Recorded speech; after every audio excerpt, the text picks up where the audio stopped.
वाणी प्रचारण निर्विशेष शून्यवादी पाश्चात्य। ओके, सो हम लोग आज ये सेमिनार कर रहे हैं साइंस ऑफ भगवद गीता। और मैं आपको ये भी बताऊंगा कि ये साइंस मतलब भगवद गीता को हमने साइंस क्यों बोला है। क्योंकि जनरली भगवद गीता को लोग रिलीजन मानते हैं या रिलीजियस बुक मानते हैं, सनातन धर्म की किताब है। वो है भी, गलत नहीं है, बट उससे पहले ये साइंस है। और क्यों है वो आज के टॉपिक का डिस्कशन है और कल भी। ओके, सो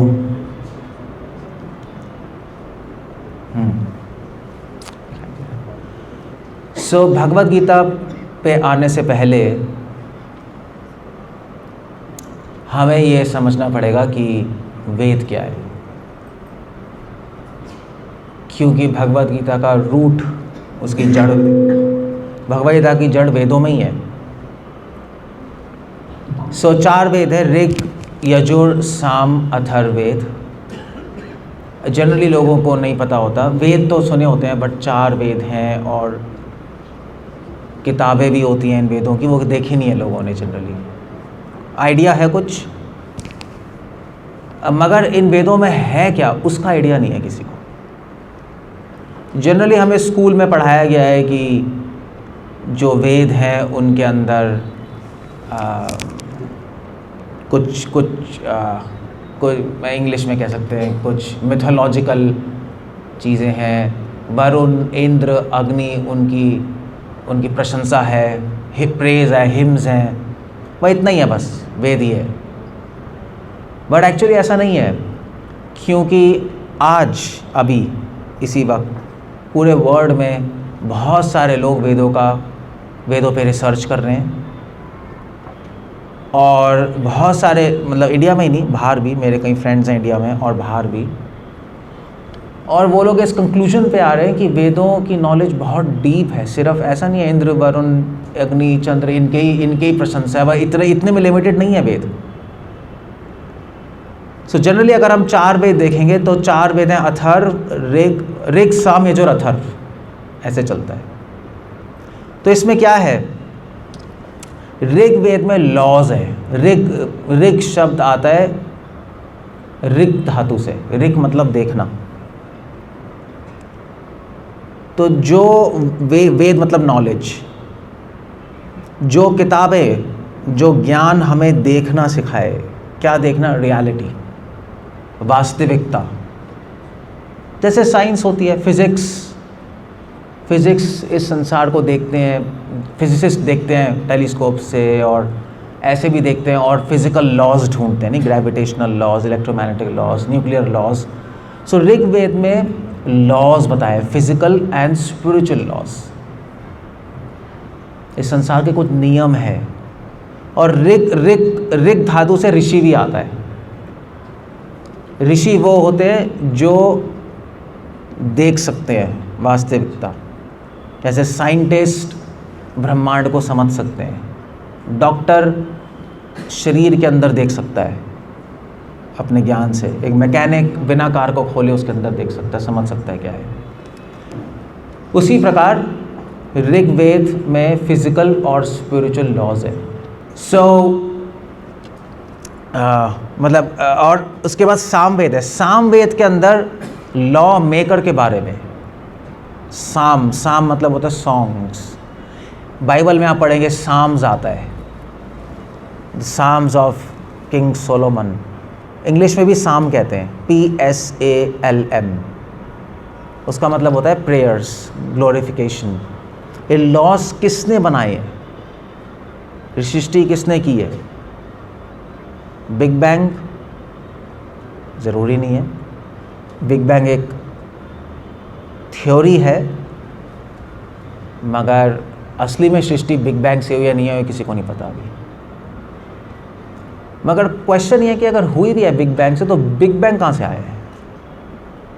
वो एक बहुत बड़ा क्वेश्चन है। और अगर कुछ विस्फोट हुआ है और सृष्टि बनी है, बैंग हुआ है, तो बैंग किया किसने? वो भी बहुत बड़ा क्वेश्चन है। सो लॉ मेकर, सृष्टि बनाई और सृष्टि के नियम बनाए हैं, फिर जिस नियमों से सृष्टि चल रही है। जीवन बनाया भगवान ने और जीवन के नियम बनाए, जिस नियमों से जीवन चल रहा है, वो कौन है? वो सामवेद में। और फिर यजुर्वेद। यजुर्वेद में यजु मतलब होता है, वैसे तो यजु मतलब टेक्निकली अगर आप किसी संस्कृत पंडित से पूछेंगे तो कहेंगे यजु का मतलब होता है, यजु शब्द आता है यज्ञ से, यज धातु से, जिससे यज्ञ बनता है। एनीवे, सो यजु का मतलब क्या है? यजुर्वेद में क्या बताया? यजुर्वेद में बताया है कि ये प्रिंसिपल्स काम कैसे करते हैं, फिजिकल लॉज के पीछे साइंस क्या है।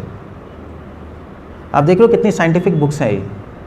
अब वो सारी साइंस संस्कृत में लॉक्ड है, जो आजकल लोग संस्कृत पे संशोधन कर रहे हैं, रिसर्च कर रहे हैं और फिर फाइंड कर रहे हैं कि संस्कृत के अंदर एक लेवल पे वेद बहुत सारी चीज़ें बता रहे हो। लॉ कैसे काम करते हैं, नहीं, फिज़िक्स के लॉज हैं, सृष्टि चल रही है, वो काम कैसे करते हैं, उसके पीछे प्रिंसिपल्स क्या है, उसके पीछे मैथमेटिक्स क्या है, वो यजुर्वेद में है। मैथमेटिक्स भी है, बहुत डिटेल मैथमेटिक्स है, कैलकुलस, ट्रिग्नोमेट्री, सब वेदों में है, सूलवा सूत्रों में है, आप जाके उठा के पढ़ो। और ये मैं नहीं कह रहा, ये काफ़ी अब जो रिसर्चर्स हैं, मेरे एक फ्रेंड है दिल्ली में, मैथमेटिशियन, उनको नोबेल प्राइज़ के लिए वो उन्होंने अप्लाई किया है, तो उन्होंने पूरी लाइफ इसी पे रिसर्च की है कि वेदों में किस तरह मैथ्स है, साइंस है और किस तरह नॉलेज इंडिया से वेस्ट में गई। नालंदा तक्षशिला यूनिवर्सिटी से जब इस्लामिक इन्वेजन्स हुई, इस्लामिक लोग आए, मोहम्मद गोरी और ये सब लोग, तो फिर वो चुरा के ले गए सब यहाँ से, अरब कंट्रीज़ में ले गए, वहाँ पे बगदाद में ले गए, बगदाद में लाइब्रेरी बनी थी। फिर वहाँ से जब क्रिश्चियंस और इस्लाम में लड़ाई हुई, क्रूसेड्स हुए, तो वहाँ से गया यूरोप में फिर लोगों को फिर ट्रांसलेट हुई ग्रीक लैंग्वेज में, और वहाँ पे फिर उनको नॉलेज मिली और फिर उन्होंने वहाँ से डेवलप की। सो यजुर्वेद और अथर्ववेद में टेक्नोलॉजी है कि इन प्रिंसिपल्स को हम यूज़ कैसे करें ये टेक्नोलॉजी बनाने के लिए। सो वेद, मैं बताना चाहता हूँ आपको कि वेद सिर्फ पंडितों की बात नहीं है, जो हमें पढ़ाया गया वो गलत है। वेद ऐसा नहीं है कि पिछड़े लोगों के लिए कुछ ऐसी कुछ किताबें थी, ऐसा कुछ नहीं है। एक व्यक्ति है सुभाष काक, आप नेट पे जाके देखना, फिजिसिस्ट है, वो भी वेदों पे बहुत काम कर रहे हैं और दिखा रहे हैं कि हमारे वेदों में बहुत डीप साइंस है। और इनफैक्ट एक और व्यक्ति है हिमाचल में, वो भी फिजिस्ट है, वो भी इस पे काम कर रहे हैं और वो दिखा रहे हैं कि क्वांटम फिज़िक्स जिस लेवल पे आज, उसके एक नेक्स्ट स्टेप पे वेद और कमेंट कर रहे हैं कि और अब क्वांटम फिज़िक्स में और डेप्थ में बात कर रहे हैं। बहुत सारी चीज़ें हैं वेदों में, बट आज का टॉपिक वेद नहीं है, आज का टॉपिक गीता है। बट ये बताना ज़रूरी है, ये बताना इसलिए ज़रूरी है क्योंकि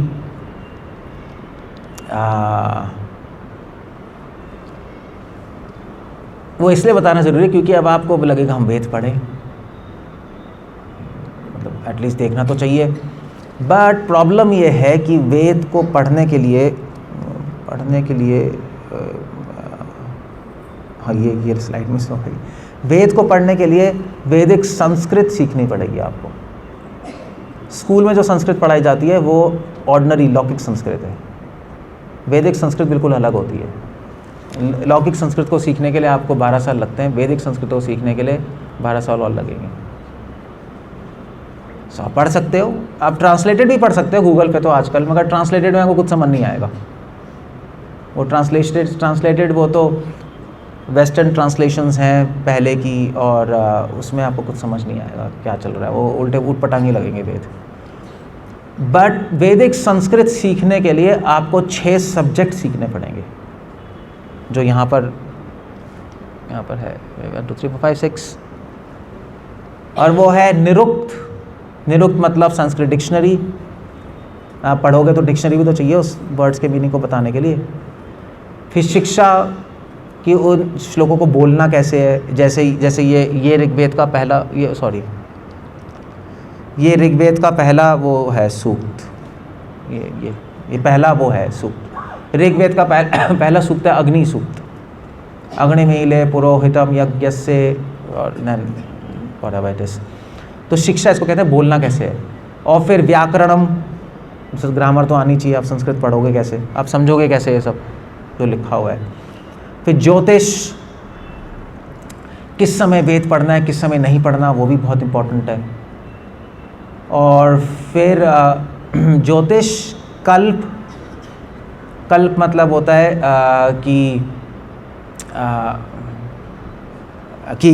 कि यज्ञशाला कैसे बनानी है, स्ट्रक्चर, टेम्पल का स्ट्रक्चर, जहाँ पे आपको पढ़ना है उसका स्ट्रक्चर कैसा होना चाहिए, उसकी वास्तु क्या होनी चाहिए, वो सारी चीज़ें हैं।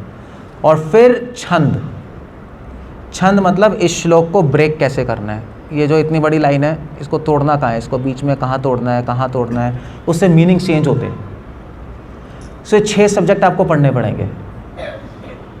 सो ये तो काम बढ़ गया। नहीं, संस्कृत भी है प्लस ज्योतिष कल्प निरोग छंद शिक्षा मतलब व्याकरण, ये सब पढ़ना पड़ेगा। और फिर उसके बाद आपको ये 6 फिलॉसफी, षट दर्शन भी पढ़ने पड़ेंगे, वैशेषिक, न्याय, योग, सांख्य, वेदांत, मीमांसा। तो जब आप टोटल 12 सब्जेक्ट्स पढ़ लोगे और और ये भी बात है, अगर उस टाइम तक आप पागल नहीं हुए तो वेद पढ़ सकते हो आप। ये पूरी चांसेस हम आगरा के पागल खाने चले जाओगे। टाइम भी नहीं है, टाइम है कहाँ, मतलब आप एक पतली सी बुक हम बेचते हैं मार्केट में, वही नहीं पढ़ सकते, तो ये तो पॉसिबल ही नहीं है। इसलिए आजकल कोई वेद नहीं पढ़ता और ना पढ़ाने वाले, क्योंकि बहुत मुश्किल है चीज़ें। मगर जो रिसर्च कर रहे हैं उनको पता लग रहा है कि वेद बहुत डीप है। तो सॉल्यूशन क्या है? अब वेद तो पढ़ नहीं सकते, मगर वेद हमारा पढ़ने का मन भी कर रहा है, इतने अच्छे हैं, इतनी नॉलेज है। सॉल्यूशन है उसका, सॉल्यूशन है एनीवे, ये तो मैंने ऐसे ही कर दिया। अगर वेद पढ़ेंगे तो आप रोगे, डिप्रेस होगे और फ्रस्ट्रेट होगे, और कुछ नहीं होगा। 3 चीज़ें ही होंगी और कुछ नहीं होने वाला। तो सॉल्यूशन क्या है? सॉल्यूशन है महाभारत।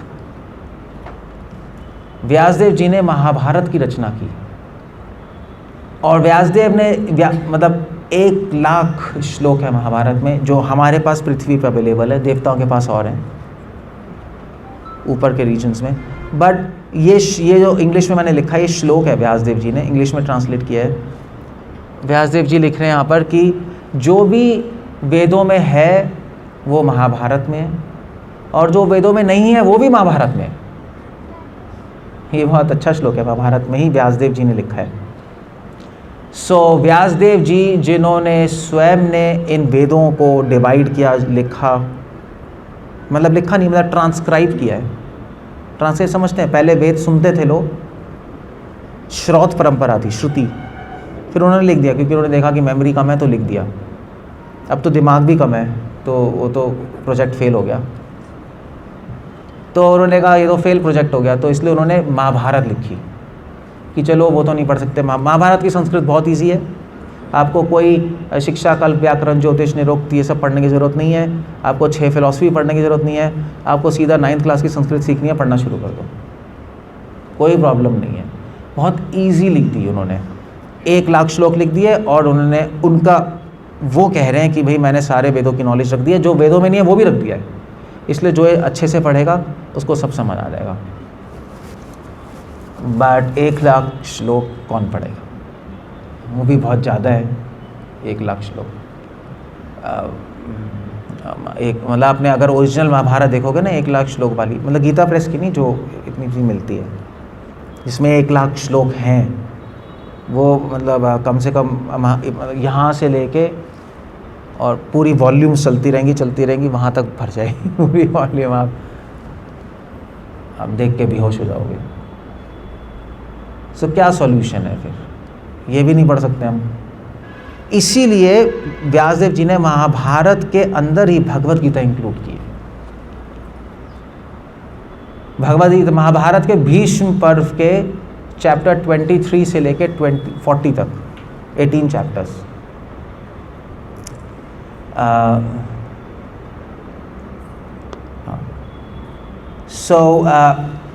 उसमें गीता है, और व्यासदेव जी खुद लिख रहे हैं कि महाभारत लिखने का पर्पस मेरा है गीता पढ़ाना। तो जो महाभारत के 1,00,000 श्लोकों में है वो गीता के 700 श्लोकों में और 18 अध्यायों में। ये गीता की ब्यूटी है। और इसीलिए आज आप भारतवर्ष में आप किसी भी ट्रेडिशनल गुरुकुल चले जाएं, चाहे वो रामेश्वरम हो, चाहे श्रृंगेरी में हो, चाहे केदारनाथ में हो, चाहे द्वारका में हो, ये तो ट्रेडिशनल शंकरा के गुरुकुल हैं। वैष्णव गुरुकुल भी हैं श्रीरंगम में, उडुपी में, जयपुर में सलेमाबाद में बाग संप्रदाय का, वल्लभ संप्रदाय का। जो भी गुरुकुल है सबसे पहली किताब गीता पढ़ाई जाती है और सबसे अंतिम किताब भी गीता पढ़ाई जाती है। गीता के बिना कोई गुरुकुल नहीं चलता, गीता के बिना कोई संस्कृत स्कूल नहीं चलता। गीता की ब्यूटी है क्योंकि सबको पता है गीता सारे शास्त्रों का सार है। अब ये पढ़ सकते हैं नहीं, 700 श्लोक 18 अध्याय तो कोई भी पढ़ सकता है, कोई बड़ी बात नहीं है। गीता की संस्कृत महाभारत से भी आसान है, कोई ज़्यादा मुश्किल नहीं है। बट अगर आप टीचर के साथ पढ़ो तो बहुत अच्छा है। वो अगर खुद भी पढ़ लो कोई ख़राबी नहीं है, आपको समझ आएंगी चीज़ें। टीचर्स के साथ पढ़ेंगे तो और डेप्थ में समझ आएंगी, नेचुरली नहीं। तभी हम सेमिनार रख रहे हैं आपको बताने के लिए कुछ कि गीता में क्या है। फिर आपका मन करेगा, फिर आप पढ़ोगे, समझ आएंगी चीज़ें, फिर 2 क्वेश्चंस और पूछोगे, दैट विल बी इंटरेस्टिंग।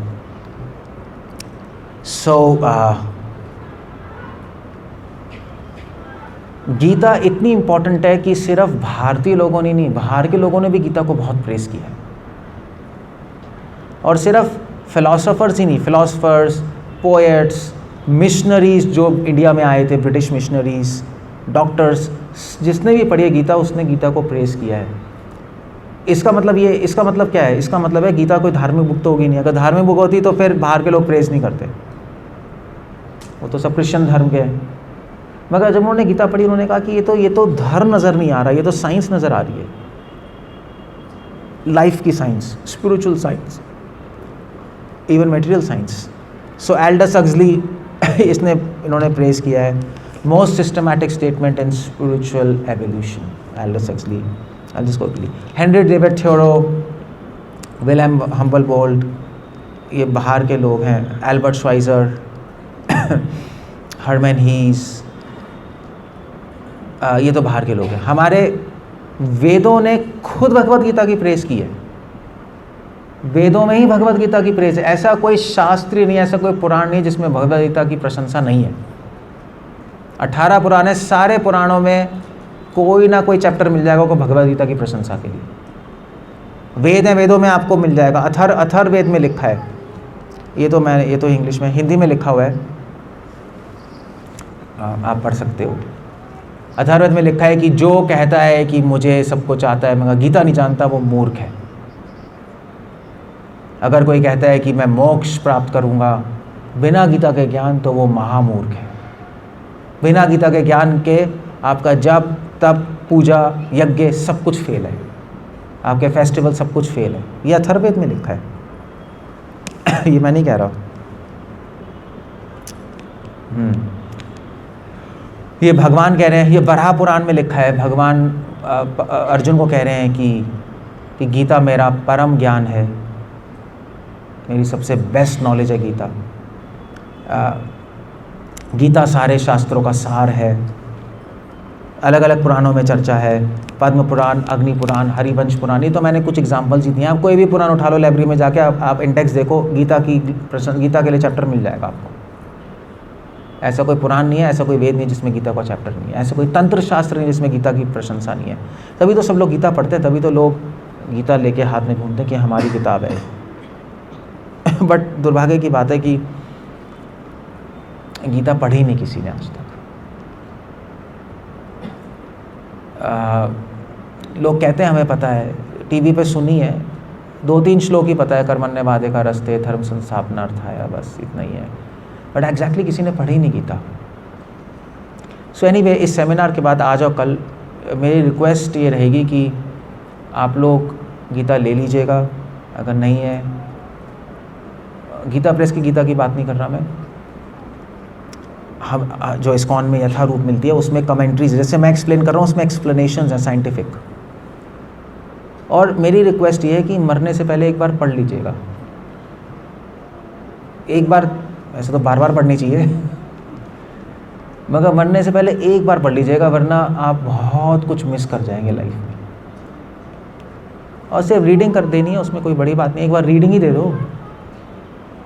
कोई क्वेश्चन है तो हम बैठे, जो हमें आता है हम बता देंगे, जो नहीं आता वो ढूंढ के बता देंगे, कौन सी बड़ी बात है।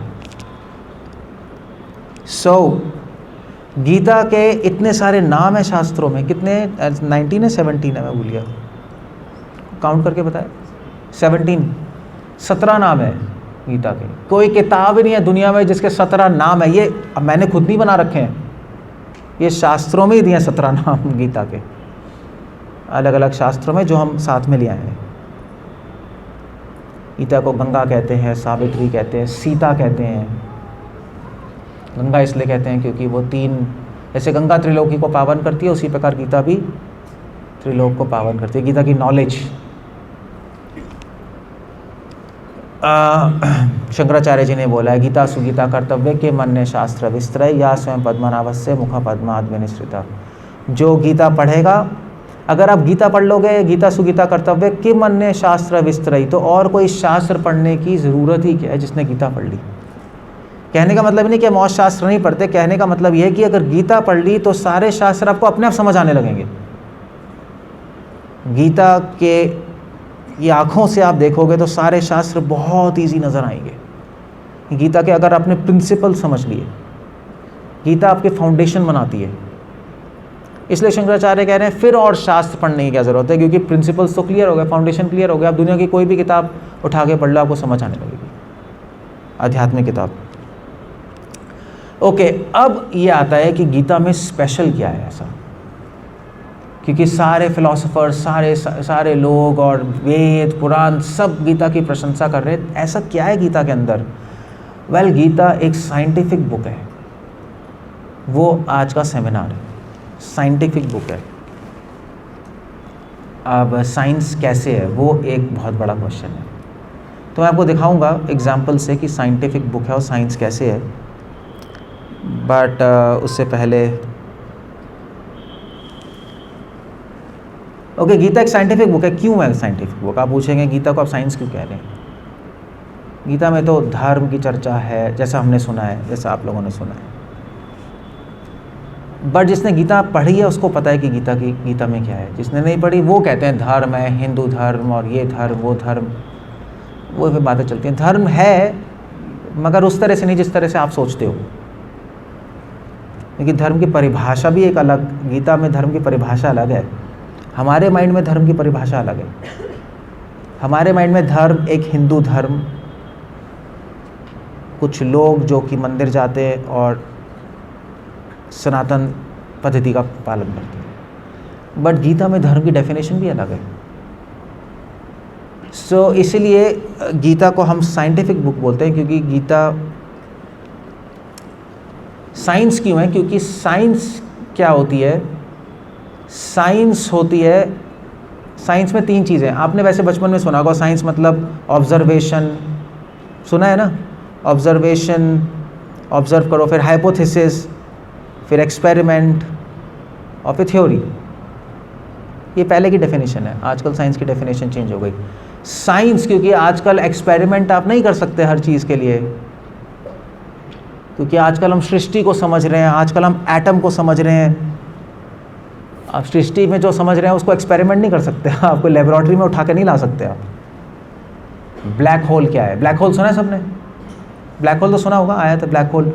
अब ब्लैक होल कोई एक्सपेरिमेंट करके बना थोड़े ना सकते हो आप।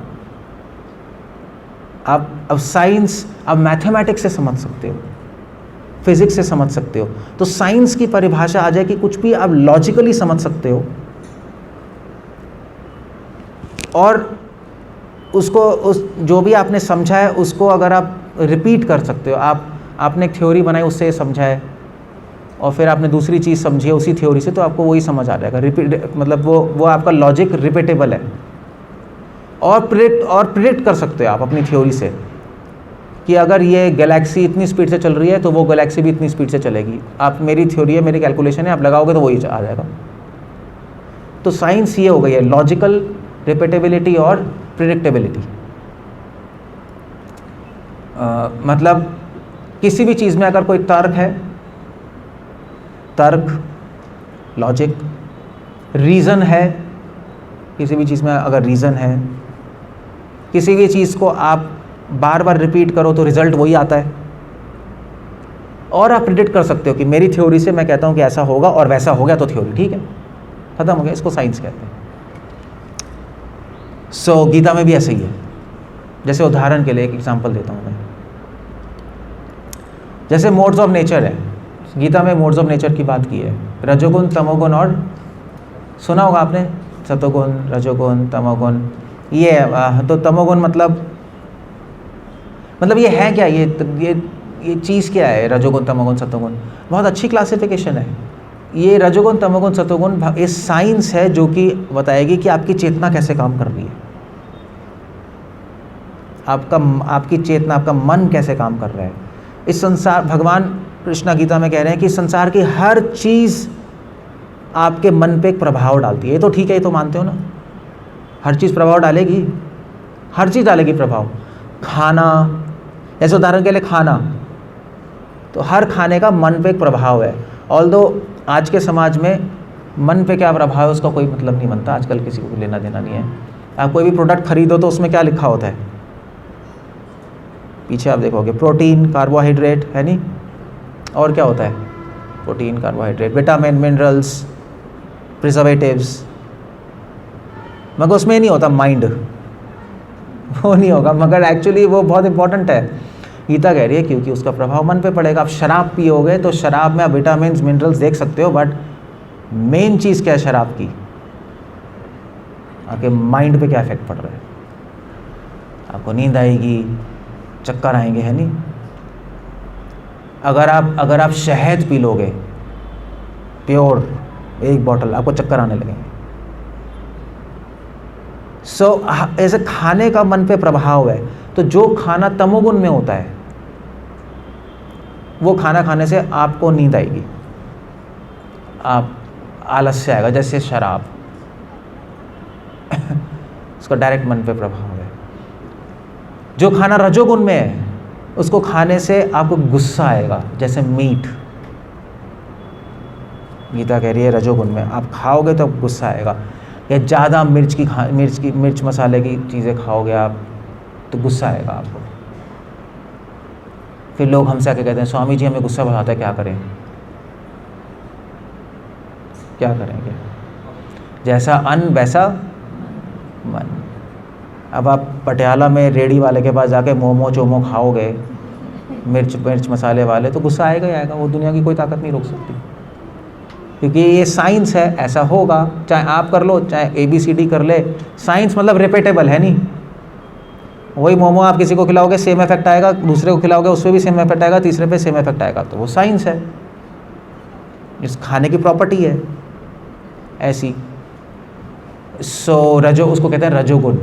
और सतोगुण, कुछ खाने आप खाओगे तो माइंड शांत हो जाएगा, जैसे फ्रूट्स या फ्रेशली प्रिपेयर्ड खाना, नहीं बिल्कुल फ्रेश आपने बनाया है तो रजोगुण में। तो ये तो खाना जैसे एग्जांपल मैंने दिया, ऐसे हर चीज़ रजोगुण सतोगुण में, तमोगुण में। ऐसे हमारा पोस्चर बॉडी का, लेटना तमोगुण में है, लेटते क्या आएगा, नींद। और बैठना कौन से गुण में है, क्या कहते हो आप, बैठना सतोगुण में है,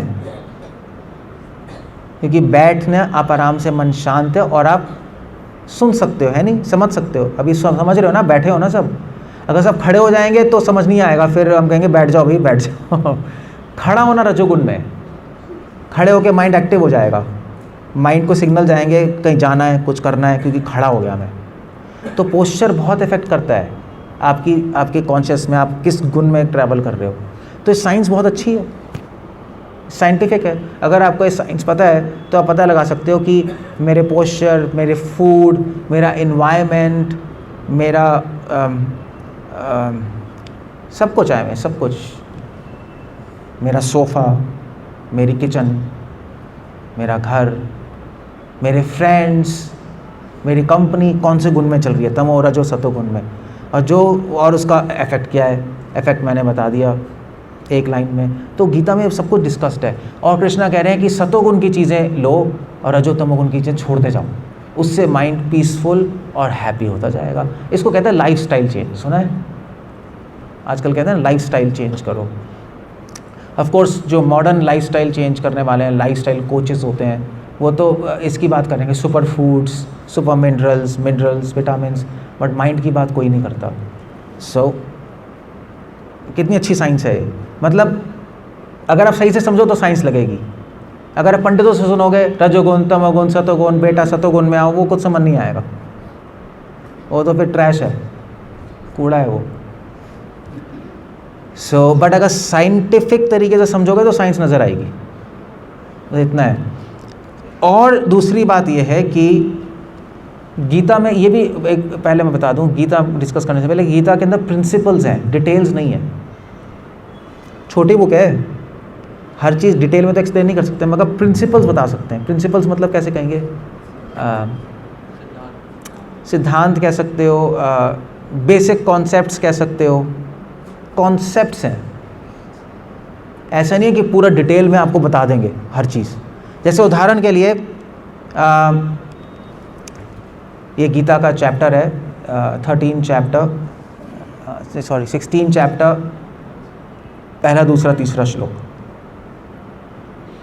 आप देख सकते हो इसके अंदर भगवान ने बहुत सारे गुण बताए हैं, अच्छी क्वालिटीज़ जो हमें अपने अंदर लाने की कोशिश करनी चाहिए। जैसे फियरलेसनेस, अभय, हिंदी में मैंने लिखा हुआ है, अभय, दान, तपा, अहिंसा, सत्य, क्षमा, और भी बहुत सारे हैं नहीं। तो ये सारे जो गुण हैं अपने अपने में लाना, भगवान कह रहे हैं ये सारे दैवी गुण हैं, ये अपने में एक मनुष्य को अपने में कल्टीवेट करना चाहिए, इससे चरित्र बनता है। मगर इसका डिटेल नहीं है, सत्य होता क्या है वो नहीं बताया भगवान ने गीता में।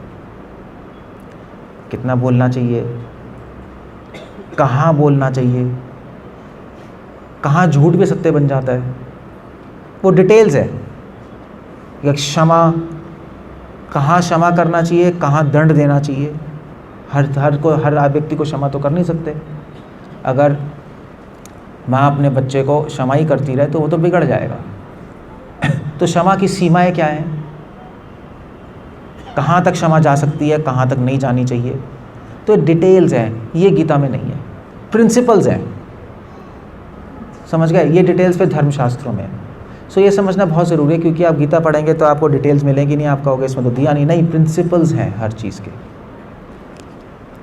सो ये सारे धर्म के प्रिंसिपल्स हैं जिस पे, और डिटेल धर्मशास्त्रों में, स्मृति शास्त्रों में आप पढ़ के देख सकते हो।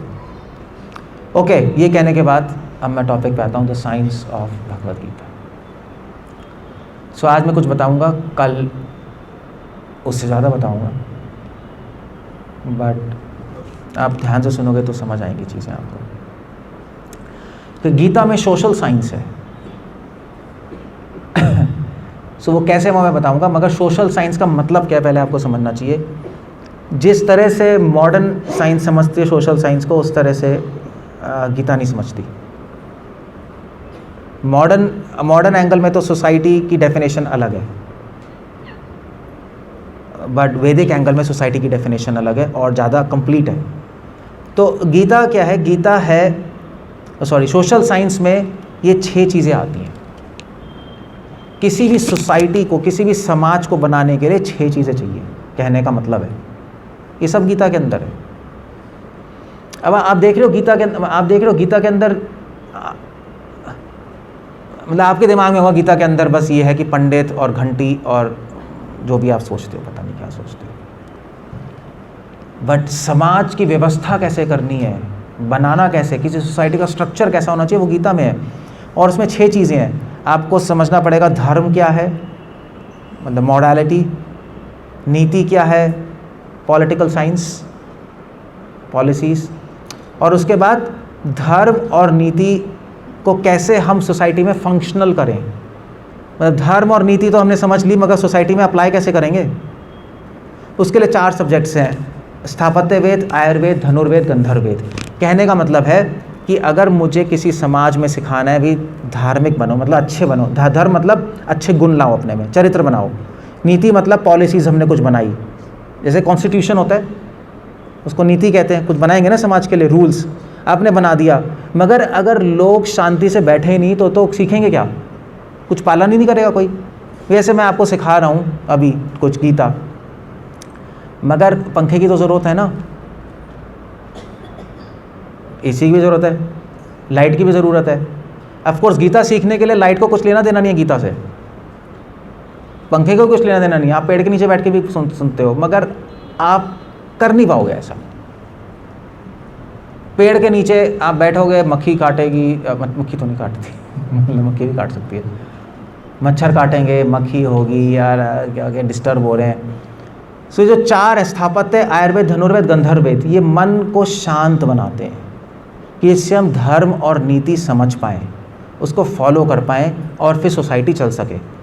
सो ये क्या है? ये सिंपल है। स्थापत्य वेद क्या है? स्थापत्य वेद सिविल इंजीनियरिंग है, आप पढ़ के देखो स्थापत्य वेद। आपका जो आप जो वास्तुशास्त्र नहीं सुनते इतना सब कुछ, वास्तु वो इसी से आता है, स्थापत्य वेद से, सिविल इंजीनियरिंग। तो कुछ भी सीखने के लिए आपको कोई रहने की जगह तो चाहिए ना, है नहीं? वो स्थापत्य वेद है। कुछ भी सीखने के लिए हेल्थ ठीक होनी चाहिए, हेल्थ नहीं होगी तो कैसे होगा, उसके लिए आयुर्वेद है। कुछ भी सीखने के लिए आपको डिफेंस चाहिए, बाहर पुलिस भी खड़ी है, मैंने देखा था अभी, डिफेंस भी चाहिए, कोई आके मार मूर दे क्या हो जाए, धनुर्वेद। और कुछ भी सीखने के लिए थोड़ा एंटरटेनमेंट भी चाहिए। अभी इसके प्रोग्राम के प्रसाद भी है नहीं, आपको एंटरटेनमेंट भी चाहिए ना, प्रसाद नहीं होगा तो आप कहोगे यार क्या है, गीता पढ़ा के भेज दिया हमने। तब एक सिस्टम बनता है, तब मन खुश होता है और फिर आप कुछ ले सकते हो। तो इसलिए ये चीज़ को कहते हैं सोशल साइंस। सोशल साइंस समाज को बनाने के लिए 6 चीज़ें चाहिए। ये जो 4 चीज़ें हैं, स्थापत्य, आयुर्वेद, धनुर्वेद, गंधर्ववेद, ये अनुकूल है, ये फेवरेबल एटमॉस्फेयर बनाती हैं। फेवरेबल एटमॉस्फेयर कैसे कहेंगे? मतलब अनुकूल स्थिति बनाती है कि आप धर्म और नीति को समझ पाओ बैठ के चैन से, आराम से। और ये सारी चीज़ें गीता में दी हैं। अब मैंने पहले बताया गीता में प्रिंसिपल्स एंड डिटेल्स नहीं है, ये ध्यान रख लेना। डिटेल्स के लिए आपको और किताबें पढ़नी पड़ेंगी। मतलब गीता समझ लीजिए एक डिक्शनरी की तरह है, छोटी बुक नहीं होती, इसमें छोटा छोटा प्रिंसिपल्स और सूत्र दिए और डिटेल्स फिर आप वहाँ से पढ़ लो। सो क्या है? पहले हम बात करेंगे धर्म की। धर्म, ओके, धर्म क्या है? ये भी एक बहुत बड़ा सब्जेक्ट है वैसे तो। धर्म के बारे में अगर आपको डिटेल जानना है तो वो स्मृति ग्रंथों में है, उसको स्मृति शास्त्र कहते हैं। अब वो मैं जा नहीं रहा डिटेल में, आप, और ज़रूरत भी नहीं, आप गीता पढ़ सकते हो, मैं गीता में दिखाऊंगा, गीता में है, बट मैं बता रहा हूँ धर्म के ग्रंथ कौन से डिटेल के लिए, स्मृति ग्रंथ। धर्म में 3 चीज़ें होती हैं, व्यवहार, आचार और प्रायश्चित। धर्म मतलब मॉरल साइंस, मॉरल साइंस पढ़ी होगी ना बचपन में, उसमें आचार, प्रचार और प्रायश्चित, और सॉरी प्रचार क्या कह रहा हूँ, व्यवहार। तो आचार होता है अपना पर्सनल कंडक्ट, कि भी मैं, आपका आचार कैसे, आप चलते कैसे हो, उठते कैसे हो, बैठते कैसे हो, वो आपका आचार हो गया, है नहीं? मतलब अगर आप चेयर पे, कुछ लोग चेयर पे ऐसे बैठते हैं तो आपका आचार ऐसे, आप ढीले ढाले आदमी हो। कुछ लोग सीधा बैठते हैं, तो इसका ये पोस्चर है। पोस्चर मैंने बताया था, अगर कोई ऐसे बैठा हुआ है तो कौन से गुण में है? हाँ, कुछ आंसर कुछ बता सकते हैं पब्लिक? हाँ, तमोगुण में पड़ा हुआ है, उसको नींद आ जाएगी वो नींद आ जाएगी आप ऐसे बैठोगे तो। ये तमोगुण का पोस्चर है। अगर आप ऐसे बैठे हो तो कौन सा क्या है? हाँ, सतोगुण। और अगर आप एनीवे और अगर आप ऐसे बैठे हो पैर करके तो कौन सा है? तो रजोगुण है। आपको समझ नहीं आएगी नॉलेज, क्योंकि ये बॉस का है। नहीं, मैं बॉस हूँ, आप मुझे बताओ। वो माइंड ऐसे चलेगा आपका, आपको खुद समझ नहीं आएगा। और जो मुझे अच्छा लगेगा मैं ले लूँगा, जो नहीं लगेगा नहीं लूँगा, बोलो चलो। नो, दैट बहुत फ़र्क पड़ता है पोस्चर का, हमें पता नहीं लगता, बट पूरी पूरी साइंस है, पोस्चरल साइंस है बाय द वे। अमेरिका में तो आप जाओगे पूरे पूरे यूनिवर्सिटीज़ में डिपार्टमेंट है कि कैसे खड़ा होना है, कैसे बैठना है। मतलब एमबीए में ये तो सिखाते ही हैं एमबीए वालों को। एमबीए कोई है, किसने किया एमबीए? मतलब आप खड़ा कैसे होना है कि लोग इम्प्रेस हो, लाइक दे टीच। तो उनको वो सारे गीता पढ़ के उसमें से प्रिंसिपल्स निकाल के फिर समझ के फिर लोगों को बताते हैं वो लोग। तो उसको कहते हैं आचार, पर्सनल कंडक्ट। व्यवहार क्या है? व्यवहार मतलब आप दूसरे से कैसे डीलिंग करते हो, पेरेंट्स की रिस्पेक्ट करते हो, सुपीरियर्स की रिस्पेक्ट करते हो। फॉर एग्जांपल आप किसी से बोलते हो तो अच्छी तरह बोलते हो, वर्ड कैसे बोलते हो, वो व्यवहार। और प्रायश्चित मतलब अगर आप में त्रुटि है कुछ आचार और प्रचार में, व्यवहार में, तो उसको ठीक कैसे करना है। कोई फॉल्ट है तो ठीक भी करना होगा ना। प्रायश्चित मतलब वो नहीं होता कि पनिशमेंट। आपने सुना होगा ना प्रायश्चित करना है, पहले ज़माने में प्रायश्चित करना है तो भूखा पड़ा है या वो चला गया कहीं धाम यात्रा के लिए, वो चीज़ें थी। बट एक साइंटिफिक लैंग्वेज में प्रायश्चित का मतलब है कि उन फॉल्ट्स को ठीक हम कैसे करें। ये सिंपल लॉजिक है, दैट्स ऑल। ये धर्म ग्रंथ है हमारे, डिटेल स्मृति ग्रंथ में है, बट प्रिंसिपल्स भगवद गीता में है। Chapter 17, 14, 15, 16 verse. ये मैं एक एग्जाम्पल दे रहा हूँ। चैप्टर 16 में भी है, चैप्टर 13 में भी है। एग्जाम्पल दे रहा हूँ मैं। चैप्टर 17 टेक्स्ट 14 आचार है, चैप्टर 17 टेक्स्ट 15 व्यवहार है, चैप्टर 17 टेक्स्ट 16 प्रायश्चित है। सो आचार क्या होना चाहिए? तो भगवान इसमें तपस्या की बात कर रहे हैं। आचार क्या होना चाहिए? आचार होना चाहिए कि हम आदर करें अपने पेरेंट्स का, यानी अपने सुपीरियर्स का, अपने स्पिरिचुअल मास्टर का जो हमें नॉलेज दे रहे हैं, ज्ञान दे रहे हैं। और क्या है? और क्लीननेस, साफ रहें हम। और क्या लिखा मैं, मुझे पता नहीं लग रहा। सिंप्लिसिटी, हाँ, सेलिबेसी। सिंप्लिसिटी मतलब सरल रहें। सेलिबेसी मतलब गंदी चीज़ें ना देखें। ये होना चाहिए आचार, पर्सनल कंडक्ट, है नहीं? तो वो एक अच्छा व्यक्ति है। जिसमें यही नहीं होगा तो अच्छा क्या है? वो तो व्यक्ति नहीं है, वो तो जानवर है जिसको ये सिंपल चीज़ें नहीं आती। नहीं, और ये सिंपल चीज़ें भी आजकल बहुत बड़ी बड़ी चीज़ें हो गई हैं। और व्यवहार कैसा होना चाहिए? व्यवहार क्या है? Actually I should have that, ना होना चाहिए था। व्यवहार, भगवान लिख रहे हैं व्यवहार होना चाहिए, यानी स्पीच में लिख रहे हैं। मानिए आप क्या है? हाँ, अनुद्वेग करम वाक्यम सत्यम प्रियम हितम च यत्। तो व्यवहार में किसी से डीलिंग में सबसे इंपॉर्टेंट चीज़ क्या है? बोलना, है नहीं? बोलना ही है ना। द्रौपदी ने बोला ही तो था, देखा बेटा अंधा। तो क्या हो गया आपको पता ही है। किसी से भी डीलिंग करने में कम्युनिकेशन सबसे इंपॉर्टेंट है। तभी तो कम्युनिकेशन सेमिनार होते हैं। कम्युनिकेशन, इंफॉर्मेशन, आईटी, सब कम्युनिकेशन ही है। अगर आपको बोलना ही नहीं आता तो कहेगा यार बकवास आदमी है। तो भगवान बता रहे हैं व्यवहार में भगवान बता रहे हैं 15वें श्लोक में कि व्यवहार में सबसे इंपॉर्टेंट है स्पीच। और वाणी कैसी होनी चाहिए? अनुद्वेग करम। किसी को, आपकी वाणी ऐसी होनी चाहिए कि किसी को, अनुद्वेग कर्म कैसे कहेंगे? किसी को अननेसेसरली उत्तेजना समझते हैं ना आप लोग? हाँ, मतलब आपकी वाणी से किसी को इरिटेट ना हो। अनुद्वेग कर्म वाक्यम सत्यम, सत्य हो उसमें, प्रिय हो और हितकारी हो, बेनिफिशियल हो। अगर ऐसी आपकी वाणी है तो आपका व्यवहार ठीक है। अब आजकल के ज़माने में ये कहना अजीब सा होता है, क्योंकि मतलब आप देख रहे हो लोग सूट बूट पहन के आते हैं। नहीं, कॉर्पोरेट यहाँ पे पटियाला में कॉर्पोरेट लाइफ है नहीं, पता नहीं, दिल्ली में तो है। सो आते हैं सूट बूट पहन के, सब पूरा सेंट लगा के, पूरा अच्छा जेल वेल, और हाँ सही है, अच्छा।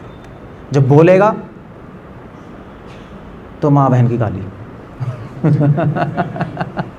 मतलब मजाक हो रहा है। तो उसके बिना तो कोई बोलता ही नहीं आजकल।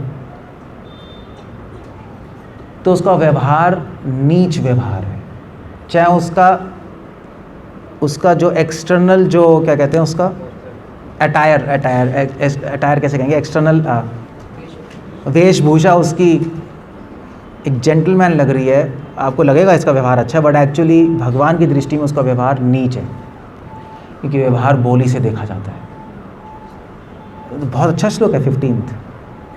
और 15 श्लोक में भगवान ने एक प्रिंसिपल भी बता दिया कि व्यवहार का सेंटर क्या है, स्पीच, आपकी वाणी।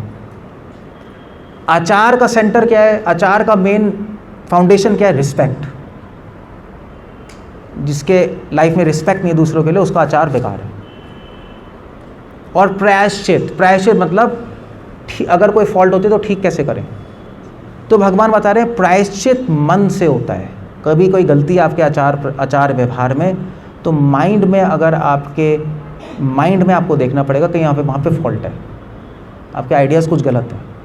तो भगवान बता रहे हैं प्रायश्चित क्या है, संतुष्टम, सेटिस्फैक्शन।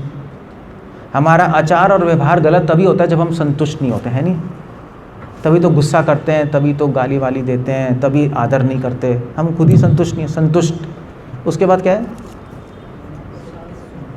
सरलता, हाँ, ग्रेविटी मतलब गंभीरता। गंभीरता मतलब होता है कि आपके मन में, आपका मन लूज़ नहीं होना चाहिए। लूज़ कैसे कहेंगे, मतलब कभी भी कुछ भी सोच लेना, वो एक अच्छा व्यक्ति नहीं है। जब आप सोच रहे हो उसका कुछ कारण है, उसका कुछ लक्ष्य है, उसको गंभीर मन होता है। तो उसी से आचार व्यवहार बनता है, सरलता। और फिर और क्या है, सहनशीलता। ये जब गुण, ये सारे गुण जब मन में होते हैं तो वो मन अपने दोष देख सकता है, वरना आपको अपने दोष दिखाई नहीं देंगे, कोई बताएगा तो एक्सेप्ट भी नहीं करोगे। इसलिए भगवान इसको प्रायश्चित कह रहे हैं। कितनी साइंटिफिक बुक है, नहीं, धर्म के प्रिंसिपल्स बता दिए भगवान ने। और फिर उसके बाद नीति मतलब पॉलिटिक्स शब्द गंदा हो गया, मगर पॉलिटिक्स अच्छी चीज़ है। डिपेंड करता है पॉलिटिक्स कैसे करो। किसी का शोषण करने के पॉलिटिक्स कर सकते हो, समाज को चलाने के लिए पॉलिटिक्स होती है, पॉलिसीज़ होती हैं। पॉलिटिक्स के लिए अगर आपको डिटेल से पढ़ना है तो उसके लिए शास्त्र है, चाणक्य नीति सुना होगा, विदुर नीति, शुक्राचार्य नीति, कामांडक्य नीति, ये सारे नीति शास्त्र हैं। आप मगर ऑफकोर्स पढ़ने की ज़रूरत नहीं है, क्योंकि गीता में नीति शास्त्र के प्रिंसिपल्स हैं। 4th chapter 13th verse, चतुर्वर्ण्यम मया सृष्टम गुना कर्मा विभागशः। कृष्णा कह रहे हैं, आप देख सकते हैं यहाँ पर, चातुर्वर्ण्यम, भगवान कह रहे हैं कि जब हम पॉलिसीज़ बनाते हैं, तो कोई नीति बनाई जाती है, तो उसका आधार है समाज में 4 वर्ण। 4 वर्ण सुने आपने, किसी को पता है 4 वर्ण? समाज को 4 पार्ट्स में डिवाइड कर दो। आपने सुना होगा ब्राह्मण क्षत्रिय, सुना है, वैश्य शूद्रीय पहले बोलते थे, मगर इस चीज़ को लोगों ने गंदा बना दिया, ब्राह्मण शूद्र नहीं, और लोगों का शोषण किया। फिर उससे ब्रह्मो समाज आया और इन्होंने रिवोल्ट किया, क्या है ये सब, ऊपर के लोग नहीं, कास्ट सिस्टम। मगर भगवान गीता में वो बात नहीं कर रहे, वो लोगों ने गलत बना दिया। भगवान कह रहे हैं कि 4 पार्ट में डिवाइडेड है लोग। कैसे डिवाइडेड है, गुना कर्मा विभागशः। गुण मतलब स्किल सेट क्या है उसका, और कर्म मतलब स्किल्स, और गुण मतलब उसका इंटरेस्ट। लिखा है मैंने यहाँ पर। आप किसी के इंटरेस्ट और उसके स्किल सेट से डिफाइन करो कि वो कौन है, और उससे उसको करवाओ काम। हर बच्चे को डॉक्टर इंजीनियर बनाओगे तो सोसाइटी करेगा। हो रहा है आजकल, बच्चे से ज़्यादा वेट तो उसके बैग का होता है। आप देख लो, बच्चे का होमवर्क पेरेंट्स कर रहे होते हैं, क्योंकि उसको बर्डन ही इतना आ गया। अब उसका मन ही नहीं कर रहा, फिर भी थोपेंगे उस पर, तो फिर सुसाइड्स हो रही हैं, बच्चे परेशान हैं। इसीलिए वीडियो गेम्स खेल रहे हैं, क्योंकि इंटरेस्ट नहीं है ना उसका उसमें, तो कहीं तो इंटरेस्ट करेगा वो। भगवद गीता कह रही है गलत है ये, ऐसे समाज नहीं चलाना चाहिए, ये पॉलिसीज़ गलत हैं। ये इंडिया में होता है, सिर्फ हमारे देश में है कि सबको डॉक्टर इंजीनियर बनाना है। आजकल भी ऐसी है ना, डॉक्टर इंजीनियर यही है ना, यही है एक्चुअली। हाँ, डॉक्टर या कहते कंप्यूटर इंजीनियर या डॉक्टर। बाहर नहीं है ऐसा, अमेरिका यूरोप में नहीं है। अमेरिका यूरोप में यही फॉलो करते हैं, उन्होंने गीता पढ़ी नहीं मगर फॉलो ही करते हैं सब। क्यों फॉलो करते हैं? क्योंकि प्लेटो जो था, प्लेटो और सॉक्रेट्स बाहर के देश के फिलोसफर्स हैं 2000 साल पहले। प्लेटो ने बुक लिखी थी द रिपब्लिक, और द रिपब्लिक पढ़ोगे आप, एग्जैक्टली गीता चल रही है, एग्जैक्टली ये चल रहा है। चातुर्वर्ण्यम 4 पार्ट में उसने डिवाइड किए हुए हैं। प्लेटो ने वैसे तो 3 पार्ट में किए हैं, मगर चौथा अपने आप आ जाएगा। 4 पार्ट में डिवाइड किए हैं, और ये गुना कर्म, स्किल सेट और इंटरेस्ट से उसने बोला है समाज चलेगा। और वो नॉलेज हमें पता है प्लेटो ने कहाँ से ली। प्लेटो, हमें पता है कि प्लेटो बहुत बड़ा ट्रैवलर था, प्लेटो ने ट्रैवल किया है वर्ल्ड में। प्लेटो का जो डिसाइपल था, प्लेटो का डिसाइपल कौन था, किसी को पता है? अरिस्टोटल। तो एरिस्टोटल ने तो पूरा कॉन्कर कर लिया था, नहीं? एरिस्टोटल ग्रीक का राजा था, मैसेडोनिया का, वहाँ से वो पर्शिया गया और भारत तक पहुँच गया। तो प्लेटो ने बोला था एरिस्टोटल से, जो भी किताब मिले तुम ले आना। और एक्चुअली एरिस्टोटल क्या बोल रहा हूँ, प्लेटो का डिसाइपल था एरिस्टोटल। एरिस्टोटल का डिसाइपल कौन था? अलेक्जेंडर। आप लोग सुनते कैसे रहते हो गलत चीज़ें? कुछ बोलते ही नहीं, गलत है। बड़ी इसी बात है। एरिस्टोटल का डिसाइपल था अलेक्जेंडर। तो एरिस्टोटल ने अलेक्जेंडर को बोला था कि तुम जाके सारी किताबें लाना, मैं लाइब्रेरी बनाऊंगा। प्लेटो भी बहुत अच्छा ट्रैवलर था, प्लेटो ने भी ट्रैवल किया था। हमें पता है प्लेटो इंडिया आया था, इंडिया के आसपास मिडल पर्शिया में ही यूज्ड टू ट्रैवल। तो उसने भी बुक्स कलेक्ट की थी, उसके पास भी इंडियन बुक्स थी, वैदिक बुक्स थी, हमें पता है ये रिसर्चर्स कहते हैं। सो उसने भी एग्जैक्टली सेम सिस्टम बनाया। ये सारा हम हिस्टोरियंस मानते हैं कि प्लेटो और ग्रीक के पास हमारी वैदिक नॉलेज ट्रांसफ़र होती थी, क्योंकि उस टाइम एक्सपोर्ट इंपोर्ट भी था, ये तो हमें पता ही है। ग्रीस और इंडिया में बहुत ज़्यादा एक्सपोर्ट चलता था। जो आप दिल्ली में जाएंगे ना, तो वहाँ पे कुतुब मीनार नहीं है? कुतुब मीनार है, देखा है? कुतुब मीनार के पास आयरन पिलर है, उसके नीचे लिखा है इंस्क्रिप्शंस कि जब अशोका था तो अशोका के टाइम एक्सपोर्ट इंपोर्ट हो रहा था। तो वहाँ पे हेरोडोटस ग्रीस एम्बेसडर आया था, उसने बहुत प्रेज़ की थी इंडिया की। तो इसलिए नॉलेज ट्रांसफ़र भी होती थी। सिल्क जाता था इंडिया से, पेपर जाता था, पेपर कैसे, काली मिर्च को ब्लैक गोल्ड कहते थे। तो और फिर नॉलेज भी जाती थी। तो ये नॉलेज गई है और हमें पता है कि उन्होंने यहाँ से ली है। तो बहुत अच्छा सिस्टम है। यूरोप और अमेरिका इसी से चलता है। जिसको स्किल सेट है, जो इंटरेस्ट है, वो लोग वो करते हैं। सबको डॉक्टर इंजीनियरिंग बनाते हैं और सब इक्वली पेड है। ऑफकोर्स डॉक्टर थोड़ा ज़्यादा पेड है, बट सबको इक्वल रिस्पेक्ट है वहाँ। कोई कुछ भी करेगा, कोई स्पोर्ट्समैन की भी उतनी रिस्पेक्ट है जितनी डॉक्टर की है, प्लम्बर की भी उतनी रिस्पेक्ट है जितनी इंजीनियर की है, और सब अपने इंटरेस्ट से काम करते हैं, सब कमाते हैं, ऐसा कुछ नहीं। सो बहुत अच्छी, जो बाहर के फॉलो कर रहे हैं, हम नहीं फॉलो कर रहे। समाज की व्यवस्था कैसी होनी चाहिए, ये रियल डेमोक्रेसी है, ये रियल लिबरलिज्म है कि आपका जो इंटरेस्ट है, जो स्किल सेट है, वो करो। अब वो जो था, क्या था कि हमारे यहाँ पर ये है वर्ण, इंटरेस्ट और स्किल। तो आप ब्राह्मण, वैश्य, क्षत्रिय, शूद्र सुना है ना आपने? ब्राह्मण, क्षत्रिय, वैश्य, शूद्र, ये सब जो आपने सुना है, जिस तरह से सुना है वो गलत है। कोई कास्ट वास्ट नहीं है कि हम ब्राह्मण परिवार के हैं तो ब्राह्मण लड़की आएगी और ब्राह्मण, वो सब गलत है। वो समाज में कुव्यवस्था है। ब्राह्मण कौन है? ब्राह्मण वो होते हैं जिनका इंटरेस्ट स्टडी में होता है, तो स्टूडियस होते हैं। और स्किल सेट क्या है? स्किल सेट है टीचिंग, तो उन लोग को ब्राह्मण्स कहते हैं। जैसे यूनिवर्सिटी से प्रोफेसर्स हो गए, नहीं, और टीचर्स हो गए, वो ब्राह्मण्स हुए। और फिर दूसरे लोग हैं क्षत्रिय। क्षत्रियों का इंटरेस्ट क्या है? मैनेजमेंट और प्रोटेक्ट करना। और उनका स्किल सेट क्या है? उनका स्किल सेट है मैनेजमेंट और फाइटिंग। जैसे मिलिट्री वाले हो गए, आज भी अहम व्यवस्था तो देखते ही ऐसी। और वैश्य क्या है? उनका इंटरेस्ट होता है पैसे में, उनका स्किल सेट क्या है? बिजनेस। जितने भी बनिया कम्युनिटी है, सब क्या है? वैश्य कम्युनिटी। इंटरेस्ट उनका मनी में होता है, बिजनेस करते हैं। और चौथा है शूद्र। शूद्र का इंटरेस्ट होता है सेवा करने में, असिस्ट करने में। स्किल्ड वर्कर्स होते हैं ना असिस्ट करने में, उनका स्किल सेट है असिस्टिंग, बस दैट्स ऑल, फिनिश। तो कोई ऊपर नीचे कुछ नहीं है, ये बहुत एक अच्छा सिस्टम है। लोगों का इंटरेस्ट देखो, उसके हिसाब से उनको स्किल सेट दे दो और वो अपना अपना काम करेंगे आराम से, सोसाइटी अच्छी चलेगी, दैट्स ऑल। मतलब मेरे कई दोस्त हैं, तो मेरे कई फ्रेंड्स ने भी डॉक्टरी पास की, मैंने भी की,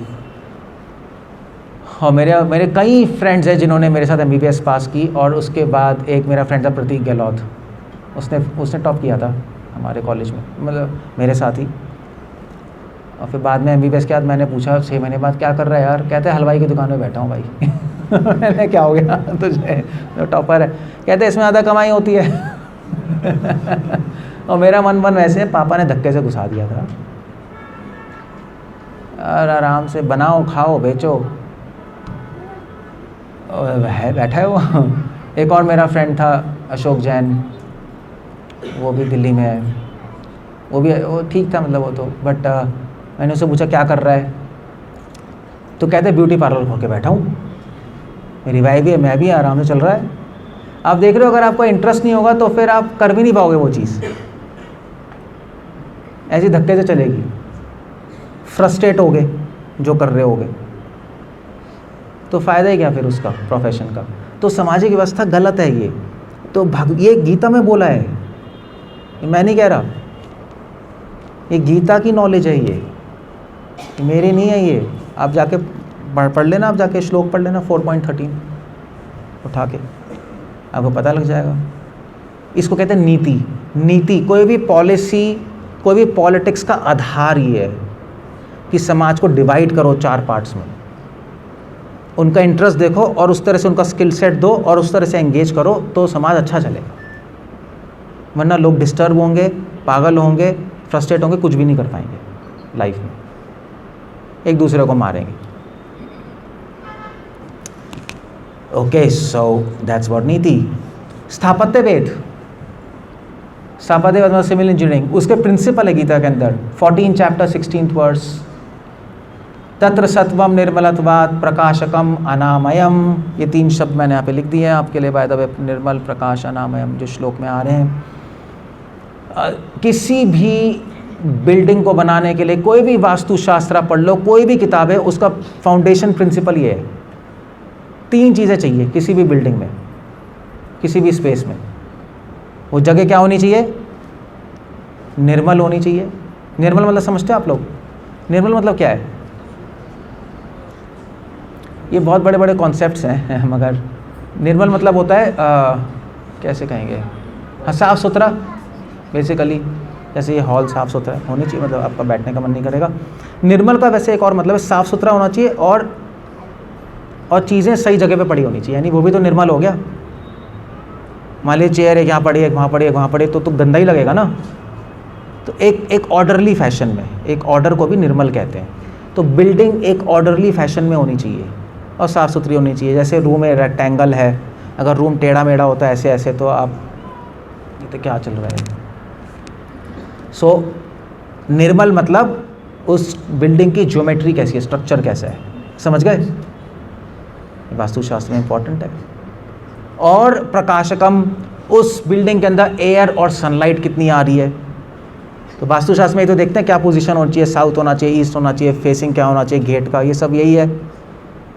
और तीसरा अनामय, अनामय मतलब होता है सिनलेस, उस बिल्डिंग में पॉजिटिव वाइब्रेशंस आनी चाहिए। यही तो वास्तुशास्त्र में कहते हैं कि भैया वहाँ लिख लो, ईस्ट में बना लो तो पॉजिटिव वाइब्रेशन होंगी, बाथरूम साउथ में होना चाहिए तो वहाँ पे पॉजिटिव होंगी, वहाँ नॉर्थ में ना होगी पॉजिटिव। यही करते हैं ना वास्तु में, ये गीता में प्रिंसिपल्स हैं, देख लो। ये स्थापत्य वेद है, भगवान बता रहे हैं गीता में सिविल इंजीनियरिंग के कॉन्सेप्ट्स। आयुर्वेद है गीता के अंदर, आयुर्वेद के प्रिंसिपल्स हैं, मतलब आयुर्वेद तो नहीं, प्रिंसिपल्स हैं। 6 चैप्टर 17th वर्स। युक्त आहार विहारस्य युक्त चेष्टस कर्मसौ युक्त स्वप्नावबोधस्य योगो भवति दुःखः। ये जो है ना, ये जो है ये सर्कल, ये आयुर्वेद चरक संहिता में लिखा है। आयुर्वेद के 3 पिलर्स होते हैं, 3 स्तंभ हैं। क्या क्या है? आहार, और दूसरा क्या है? निद्रा और ब्रह्मचर्य, ये 3 पार्ट्स हैं आयुर्वेद के। जो ये 3 स्तंभ हैं, जो ये 3 स्तंभ पालन करेगा वो हमेशा हेल्दी रहेगा। आपको कोई नीम जूस, गिलोय जूस ये पीने की ज़रूरत नहीं है। बिकता है ना बहुत ज़्यादा आपके कौन से ये पार्क, कौन से बारादेरी, क्या नाम है इसका, बारादरी, हाँ, वहाँ पे खड़े नहीं रहते, वीट ग्रास जूस, नीम जूस, ये जूस वो जूस, तो सब 10-10 रुपए का पी जाते हैं और 2 बजे सोएंगे। तो नीम जूस काम करेगा कुछ काम नहीं करेगा, वो यूरिन बन के निकल जाएगा वो कुछ काम नहीं करेगा, आप पीते रहो, क्योंकि ये साइंस नहीं है, ये नॉनसेंस है। इसलिए आयुर्वेद ने लिखा है स्लीप टाइम पे होनी चाहिए, आहार फूड कैसा होने चाहिए सतोगुण में जो मैंने बताया है, और ब्रह्मचर्य का मतलब होता है कि आपका माइंड पीसफुल होना चाहिए, उसमें बुरे थॉट्स नहीं होने चाहिए, तो वो ब्रह्मचर्य है। ब्रह्मचर्य कोई वो नहीं है कि आप शादीशुदा नहीं हो, वो उसकी बात नहीं कर रहा मैं। यहाँ पे ब्रह्मचर्य एक बड़ा कॉन्सेप्ट है कि मन शांत होना चाहिए और बुरे विचार नहीं होने चाहिए। आयुर्वेद कहता है अगर ऐसा 3 चीज़ें तो हमेशा हेल्दी रहोगे, कोई बीमारी नहीं आएगी। अभी आयुर्वेद में चरक में है ये, और ये गीता में है 3 चीज़ें, और मगर भगवान ने थोड़ा और डिटेल में दिया है। भगवान कह रहे युक्ता आहार विहार से च, पहले 2 आहार विहार। आहार के साथ क्या कनेक्टेड है, विहार। आहार मतलब क्या खा रहे हो, विहार मतलब क्या घूम रहे हो, कितनी एक्सरसाइज कर रहे हो। फूड अगर आप खाते रहोगे एक्सरसाइज नहीं करोगे तो खाने का कोई पॉइंट नहीं है, बेकार है वो। जहाँ पे एक्सरसाइज नहीं है सिर्फ खाना है तो वो जहर प्रोड्यूस करता है, विष करता है बॉडी में। आमा, उसको आमा कहते हैं, टॉक्सिन्स। एक्सरसाइज साथ में होती है, तो भगवान ने जोड़ दिया पहला आहार के साथ विहार। हर व्यक्ति को थोड़ी सी एक्सरसाइज करनी चाहिए, थोड़ा सा खाना चाहिए। और युक्त चेष्टस कर्मसु, और काम, ये ब्रह्मचर्य में भगवान ने 2 चीज़ें बताई, चेष्टा और कर्म। आपकी क्रिया ठीक होनी चाहिए, क्रिया के पीछे चेष्टा, विचार ठीक होना चाहिए, अच्छे थॉट्स होने चाहिए, पॉजिटिविटी होनी चाहिए, तो वो दूसरा आ गया ब्रह्मचर्य वाला। और तीसरा युक्त स्वप्नाव बोधस्य, स्वप्नाव मतलब नींद, बोधस्य मतलब वेकिंग, निद्रा, कितना सो रहे हो कितना जाग रहे हो, उसमें बैलेंस होना चाहिए। युक्त मतलब बैलेंस, तो आहार विहार में बैलेंस, और आपकी क्रिया और चेष्टा में बैलेंस दूसरा, और तीसरा जागने और सोने में बैलेंस, डिसिप्लिन, कब जाग रहे हो कब सो रहे हो, टाइम होना चाहिए। तो हमेशा योगो भक्ति दुख हा, कभी भी आपको दुख नहीं होगा, दुख हा मतलब खत्म हो जाएगा सारा दुख। ये आयुर्वेद है, पूरी साइंस है आयुर्वेद की। आप किसी भी आयुर्वेदिस्ट से पूछो, ये श्लोक पूरा आयुर्वेद एक्सप्लेन कर रहा है, प्रिंसिपल्स, डिटेल्स नहीं है। अभी मैंने बोला था प्रिंसिपल्स है। सो आगे से आपको हेल्दी रहना है तो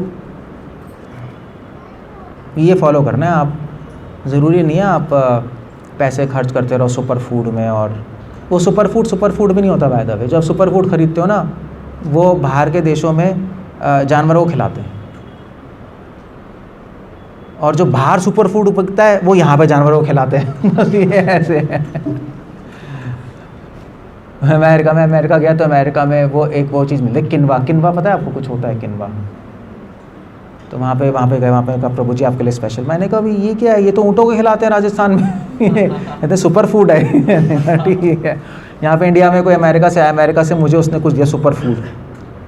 मैंने कहा प्रभु जी ये मिनरल विटामिन देखिए वो, तो मैंने कहा अच्छा, खोल के देखा तो उसमें वो येलो चीज़ें निकली। मैंने कहा क्या है, खा के देखा तो थोड़ी देर समझ आया कि तो शहतूत है। उसको ड्राई करके पता नहीं जो भी किया उन्होंने, पैक कर दिया। वो शहतूत तो ऐसे ही पड़े मिल जाएंगे हमारे इंडिया में, तो गिरते रहते हैं नहीं, तो सब चीटिंग है, सब नॉनसेंस है। आप पैसे मत वेस्ट करो इन सब में। ये तो भगवान की बात फॉलो, गीता पढ़ लो भाई। तभी तो मैंने कहा मरने से पहले गीता पढ़ लेना, वरना पैसे भी वेस्ट होंगे, एनर्जी भी वेस्ट होगी। यूट्यूब पे गधों की बात सुन के अपनी लाइफ वेस्ट करोगे आप। यूट्यूब पे तो कोई कुछ भी बोलता जा रहा है, और किसी को कुछ नहीं पता वो क्या बोल रहे हैं। सो बेटर आप इतना टाइम यूट्यूब पे लगाते हो, इतना टाइम गीता पे लगा दो ना थोड़ा सा। क्या प्रॉब्लम क्या है?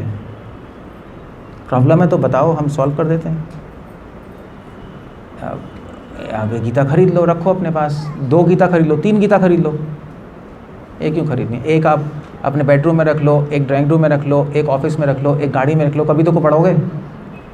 अब चारों तरफ गीता होगी, उठा के पढ़ लोगे और ये सिंपल तरीका है, एक बैग में रख लो। और एक बार आपने गीता पढ़ ली तो एडिक्ट हो जाओगे आप, क्योंकि बुक ही ऐसी है। क्योंकि आप देख रहे हो मैं क्या बता रहा हूँ, गीता आपकी समाज, आपकी लाइफ, आपके शरीर, आपका माइंड को चलाने की एक मैनुअल है। आप देख रहे हो, इसको नहीं, आप अच्छी तरह नहीं पढ़ोगे तो ना समाज चला सकते हो, ना अपनी लाइफ चला सकते हो, ना अपने रिलेशनशिप्स अच्छे रख सकते हो, कुछ भी नहीं होगा। और फिर आप कहोगे यार वो गुस्सा हो रहा है, वो गुस्सा हो रही है, ये मेरा रिलेशनशिप ख़राब हो गया, उसने चीट कर लिया, ये चीट हो गए, यही चलता रहता है आजकल। तो क्या यही होगा ही होगा जब आपको बेसिक्स नहीं पता कुछ जीने के। गीता नहीं पढ़ी। अवेलेबल है आयुर्वेद, धनुर्वेद है गीता में, military science, 6th chapter 5th verse, आत्मा एव आत्मना बंधु आत्मा एव रिपुरात्मना उद्धरेत आत्मना आत्मानाम आत्मा आत्मानाम अवसादयेत। ये जो रेड में लिखा है मैंने, इसमें आत्मा आत्मा, ब्लू में बंधु और रिपु। बंधु मतलब होता है फ्रेंड, रिपु मतलब दुश्मन। आत्मा ही आत्मा का बंधु है, आत्मा ही आत्मा का दुश्मन है, कहने का मतलब मन। पहला आत्मा है इंसान, दूसरा आत्मा है मन। सॉरी, पहला आत्मा है मन, दूसरा आत्मा है इंसान। तो मन ही इंसान का बंधु है, मन ही इंसान का दुश्मन है। समझ गए एक सिंपल टर्म्स में। भगवान क्या बता रहे हैं, ये मिलिट्री साइंस है, मिलिट्री साइंस का बेस है। आप कोई भी मिलिट्री साइंस पढ़ लो, आप मिलिट्री में चले जाओ, पहली इंस्ट्रक्शन है, जो व्यक्ति अपने आप को कंट्रोल नहीं कर सकता वो दूसरों को कंट्रोल नहीं कर सकता। सिंपल है।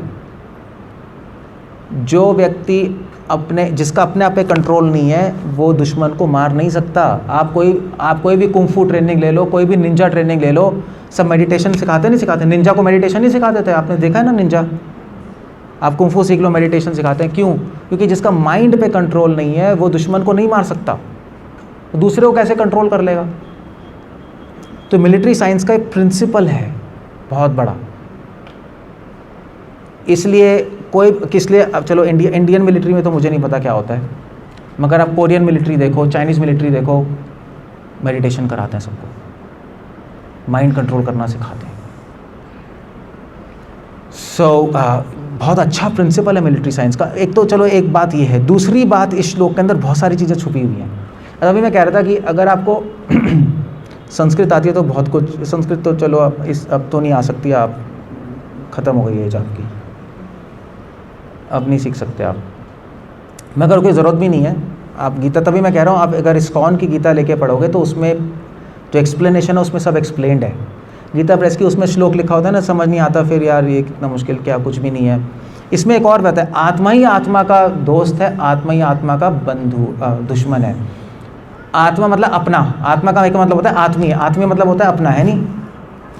तो मिलिट्री साइंस का एक दूसरा प्रिंसिपल है कि अपने ही लोग दुश्मन होंगे, अपने ही लोग फ्रेंड होंगे। स्पाई सुना है? स्पाई पता है? जासूस। अगर कोई भी व्यक्ति कोई भी युद्ध हारता है तो दूसरों के ऐसे नहीं, अपने लोगों के ऐसे हारेगा। उसके अपने लोग धोखा देते हैं, अपने लोग ट्रेटर्स होते हैं और वो हारते हैं।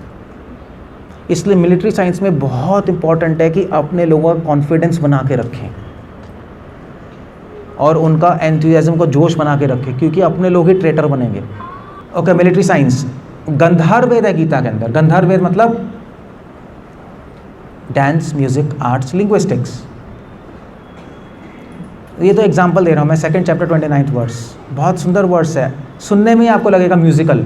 आश्चर्यवत् पश्यति कश्चिदेनम आश्चर्यवत् वदति तथैव चन्ने आश्चर्यवत् चैनम अन्ये शृणोति श्रुत्वा अपि एनम वेद न चैव कश्चित्।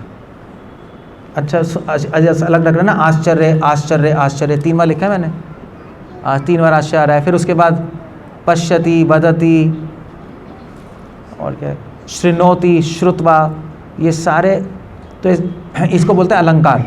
सेम चीज़ यूज़ कर रहे हैं। गंधर्व वेद में पोएट्री, म्यूज़िक, ड्रामा में 3 चीज़ें होती है, अलंकार, छंद और रस। तीनों चीज़ें हैं श्लोक के अंदर। गीता इतनी ब्यूटीफुल बुक है कि भगवान ने हर श्लोक में म्यूज़िक, तभी गीता को गीता कहते हैं, म्यूज़िक। सो अलंकार, रस, छंद, छंद भी है, कहाँ ब्रेक करना है। आश्चर्यवत पश्यति कश्चिदेनम ब्रेक, आश्चर्यवत वदति तथैव च अन्य ब्रेक, तो उसको अनुष्टुप छंद कहते हैं, त्रिष्टुप छंद बोलते हैं। There are so many things. Gita के हर श्लोक को आप ऐसे एनालाइज कर सकते हो। गीता पढ़ के आप ड्रामा, म्यूज़िक ये सीख सकते हो आप, क्योंकि भगवान ने बोली है ना। सो प्रिंसिपल्स हैं गंधर्व वेद के। सो ये हो गया गंधर्व वेद। ओके, गीता में मगर ये तो मैंने साइंस ऑफ ये तो अभी तक मैंने क्या एक्सप्लेन किया, साइंस ऑफ सोशल साइंस है नहीं, सोशल साइंस एक्सप्लेन कर रहा था मैं, भूले तो नहीं आप लोग। सोशल साइंस बता रहा था, उसमें मैंने बताया धर्म, नीति, स्थापत्य वेद, फिर आप लोग क्या बोलते नहीं क्या? हाँ, स्थापत्य वेद, आयुर्वेद, धनुर्वेद, गंधर्व, 6 सब्जेक्ट बताए थे ना। ये सोशल साइंस है, इससे समाज की व्यवस्था होती है। गीता से चलोगे तो समाज अच्छा चला सकते हो आप। तो ये मैंने पूरा एक्सप्लेन कर दिया। अब हम आए साइंस ऑफ रिलीजन पे। अब अपने बड़ा अजीब सा लगेगा रिलीजन की साइंस, क्योंकि रिलीजन और साइंस अलग लगता है ना। हमें रिलीजन अलग है, साइंस अलग है, मगर ऐसा नहीं है। रिलीजन की भी साइंस होती है। तभी मैंने कहा था जिस तरह से आप धर्म सोचते हो उस तरह से गीता धर्म नहीं देखती। हम धर्म देखते हैं हिंदू, मुस्लिम, क्रिश्चियन, वो उससे लड़ रहा है, वो उसको लड़ रहा है, वो उसको मार रहा है, इसको मार रहा है।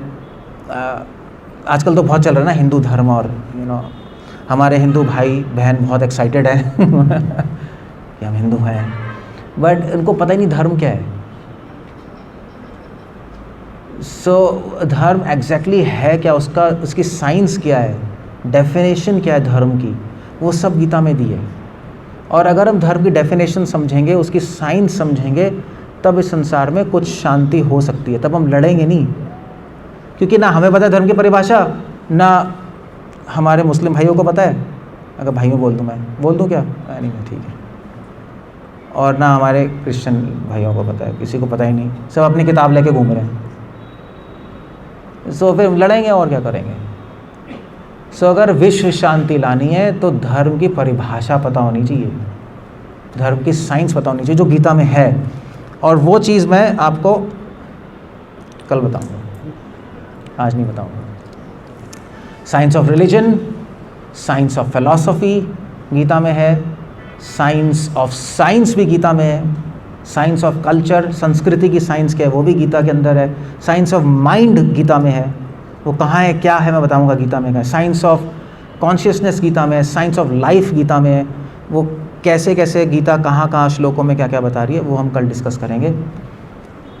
आई थिंक आज के लिए बहुत हो गया, वरना लूज मोशन हो जाएंगे, इसलिए थोड़ा टाइम भी चाहिए सोचने के लिए। कोई क्वेश्चन है तो पूछ सकते हैं। I will just and up here. Any questions?